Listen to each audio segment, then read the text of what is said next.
হরিণ রাজকুমারী।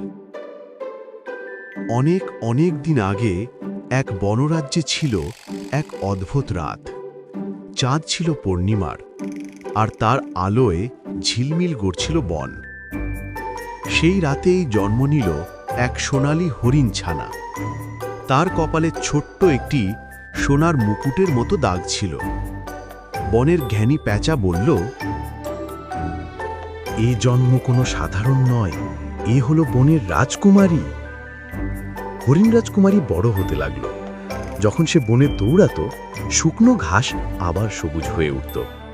যখন সে নদীর ধারে দাঁড়াতো, পানি ঝরঝর করে বইতে শুরু করত।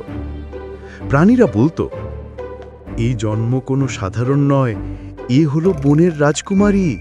কিন্তু একদিন বনরাজ্যে এলো এক দুষ্ট জাদুকর। সে চাইতো সবুজ বনকে পাথরে পরিণত করতে, যেন কেউ আর প্রকৃতির সৌন্দর্য উপভোগ করতে না পারে। গাছ শুকিয়ে যেতে লাগলো, ফুল ঝরে পড়ল, আর নদী শুকিয়ে গেল। প্রাণীরা ভয়ে হরিণ রাজকুমারীর কাছে ছুটে এলো। রাজকুমারীর মনে ভয় ছিল, কিন্তু সে জানতো তার দায়িত্ব বনকা রক্ষা করা। সে দাঁড়িয়ে বলল, যতদিন আমি আছি, বনের প্রাণ যাবে না। তার মুকুট থেকে আলো ছড়িয়ে পড়ল। সেই আলো জাদুকরের অন্ধকার ভেদ করে আকাশ ভরিয়ে দিল।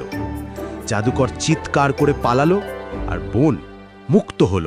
হরিণ রাজকুমারী যখন বনের মাঝখানে দাঁড়ালো, ফুলেরা ফুটতে লাগল, নদী আবার গাইতে শুরু করল, আর প্রাণীরা আনন্দে নাচতে লাগল।